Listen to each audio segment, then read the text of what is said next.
Hello guys! Mega love shout out! Kumusta po kayong lahat? I know, nagtaka kayo bakit medyo tahimik ako ngayon sa YT. Yes, true. Ayan, ilang days na po akong hindi active sa YT. Sana all day active. Actually guys, napaka-busy po ang buhay ni Mira LG this week and next week, ganon. So, ayan, last week talagang busy po ako dahil ako'y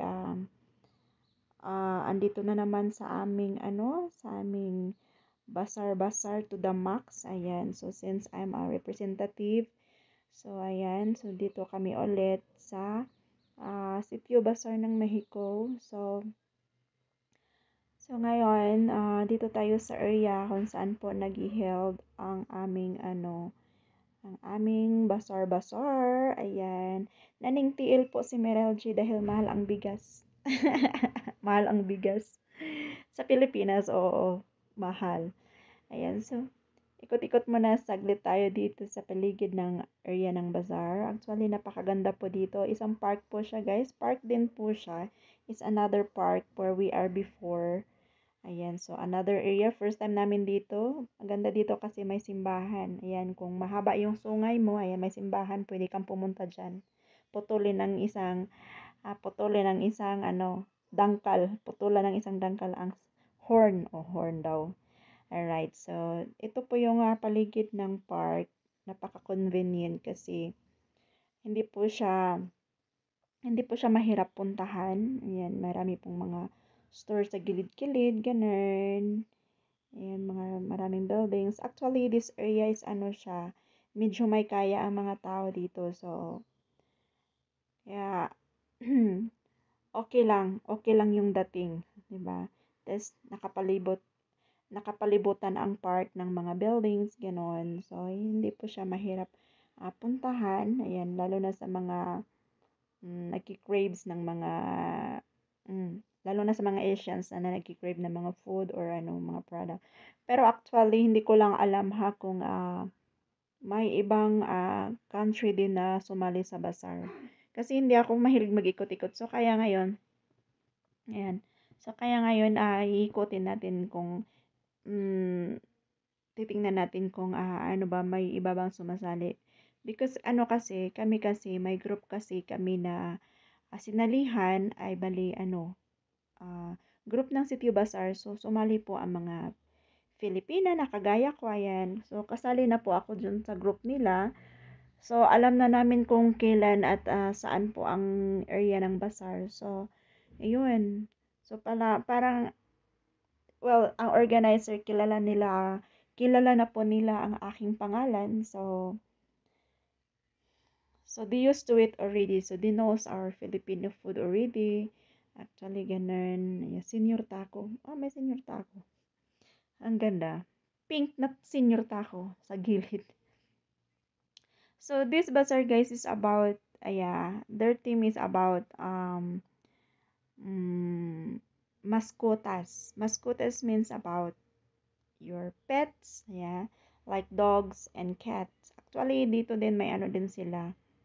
May mga dog and pets to rescue and to the dogs and pets looking for a house. Ayan, kung may malaking backyard lang ako dito, no, kukunin ko lahat yung aso at pusa na yan. Kaya lang wala eh, o, di ba?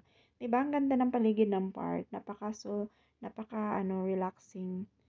Oh, lalo na sa akin na mahilig ako sa park, lalo na sa shades, sa trees, ganun. So, napakaganda siyang puntahan at mag-i-enjoy ka. Aside dito, may playground din sila, guys. Ayan, may playground sa mga junakid. Ayun. So, papasok muna tayo dito sa, area ng bazaar. So, ito po yung hitsura ng aming area dito. Yan, marami pong nagbibenta. Yan, usually, ang binibenta nila is, mga, mga kagamitan ng mga pets. Yan.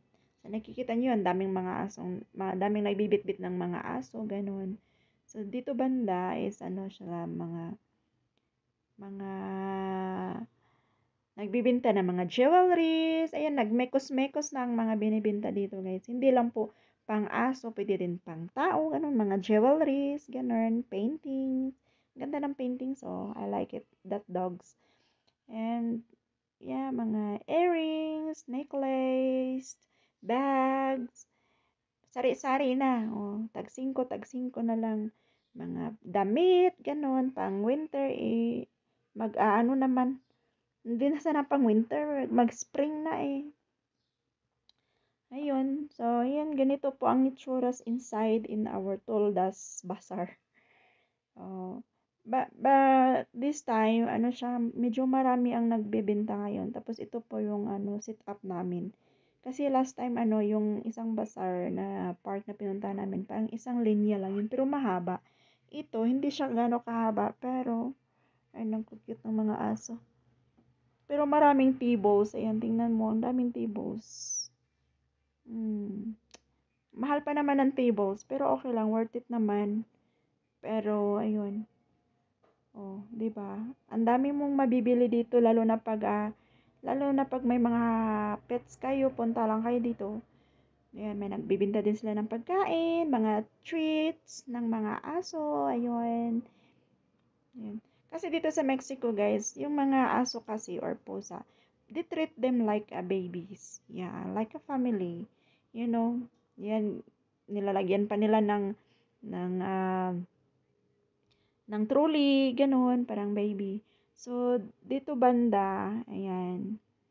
Dito banda na ang aming table. Actually, kami lang, dalawa lang din kami sumasali sa bazaar na ngayon kasi yung iba ayaw nilang sumali or siguro wala na silang time, ganun. So, ako naman, hindi ko naman siya yung pag promote ng ating Filipino food, hindi ko po siya pwedeng bitawan dahil may goal po tayo in future. Oo. Ang goal ko talaga in future is gusto ko pong makapagtayo ng kunting man lang, kainan, Pinoy kainan dito sa Mexico. Para naman ang ating mga tourist, people, ayan, mga kababayan is kahit papaano may mapuntahan din sila, 'di ba? Or example, naghahanap sila ng pagkain na atin, ganun. So, at least, ayun. So, ito po yung aming lamisa. Ayan, titingnan natin anong laman ng kanilang binibenta. Actually, guys, may inutusan po akong magbi-video. Ako lang po, ayan. At hindi po ako ang nagbi-video nito. May inutusan lang po ako dahil busy po ako. Kakayoko-yoko dyan sa aking table. Ayan, ito po ang ating table. Ayan. As you can see, masarap. Masarap talaga. So, ayan na lang po yung paninda ko so far. Ako po yung naka-red cup at nakayoko-yoko dyan sa baba dahil may hinahanap na hindi ko mahanap. Ganun. So, yung katabi namin, nagbibinta po sila ng Mexican food. Sila lang din yung mga kasamahan ko dati. Yan, ito. Yan, iyon. Yung mga customer namin, usually yung mga nagbibinta lang din dyan. Tapos minsan yung mga pumunta, outsider, ayan, pupunta din. So, aside dito sa aming pagbibenta, of course, para hindi po kayo maboard, ayan, may po tayo, may mga singer po tayo dito na mapakikinggan, o yan. Yung mga singer na hinahire nila, ayan ang usually kinakanta nila is Mexican. So yun, sa mga mahilig ng Mexican songs. Yan, meron po tayong mga singer dyan. Then actually, yung organizer, nilapitan ako, sinabihan ako nga, Mira, can you sing? I said, I was thinking, sabi yung ganun. Kasi, syempre, hindi ko maiwan yung aking lamisa. Kasi nga, ako yung, ako yung taga serve. Oo.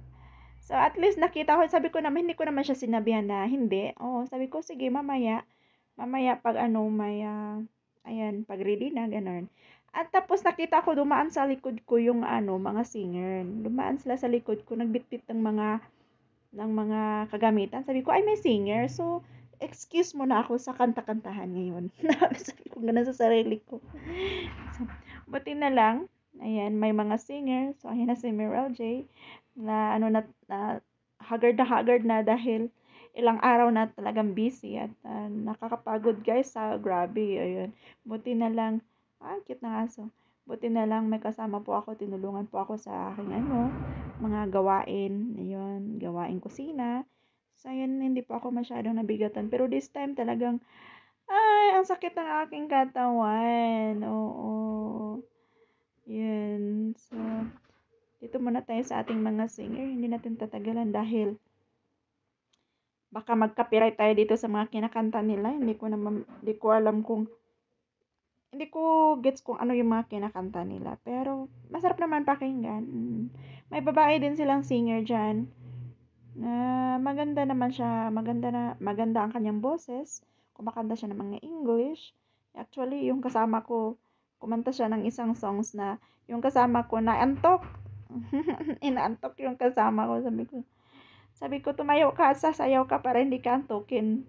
Kasi yung mga songs, minsan, lalo na pag afternoon, around 3 o'clock, ganun, 3 afternoon, nako, pag yung music mo napakalumanay, talagang madadala yung mata mo, matatanga yung mata mo, at aantukin ka. Makakatulog ka talaga. Sabi niya, nalaglag na yung mata ko, sabi ko. So, sabi ko, tiis ganda ka lang dyan. Huwag mong ipahalata na inaantok ka.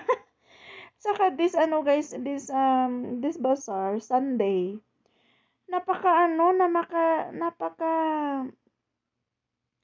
ang tawag nito, pa, ang ba ang tawag niyan sa, hindi mabenta yung aming mga binibenta kasi kunti lang yung tao.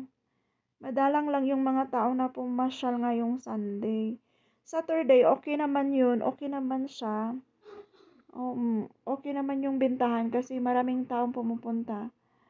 Pag Sunday, this Sunday talaga, napakahina po ang aming benta. Kaya, hindi po masyadong naubos ang aming mga binibenta. Pero okay naman kasi kinakain din naman namin yun. So, walang problema. Pero yung kasama ko talaga, I feel pity kasi ang dami niya niluto. Tapos, kulang pa siya sa tulog. Tapos, kunti lang yung nabenta niya. Tapos, ayun na nga, sabi ko, is a charge of experience. Pero, kahit ganun pa naman ang nangyayari, hindi naman tayo pwedeng give up. Pilipino pa, mag-give up. Saka pa, ayan. Pero, yun na nga, at least nag-enjoy din naman kami kahit papano, no? Kahit papano sa mga ginagawa ko dito sa Mexico, nag-enjoy po ako kahit pagod yung katawang lupa. O minsan, wala akong ganang umakyat kasi pagod talaga ako, guys. Talagang pagod na pagod katulad sa sunog ng sunog. So ayun na nga, guys. Ayan, ako po nagpapasalamat ng lubusan dahil kahit papaano pa naman, ayan, binigyan pa naman ako ng lakas ng ating Panginoon para po ay makakaya ang ating gawain araw-araw. So, ayun na nga, guys. Ako'y magpapasalamat po sa lahat, sa mga andito, sa mga nanood ng aking videos. Ayan, pasensya na po kung minsan, ayan, medyo madalang akong bumisita sa inyo dahil busy po talaga ako. Pero, ayan, kung free tayo, why not? Ayan po si Meral J. Ano na po siya?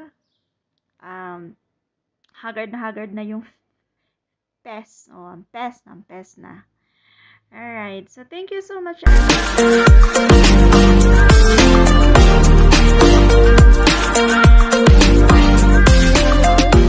out sa mga manonood pa ng aking videos. Thank you so much and God bless. Ingat po tayo lagi. Ang inyong lingkod, si Meral J. Bye!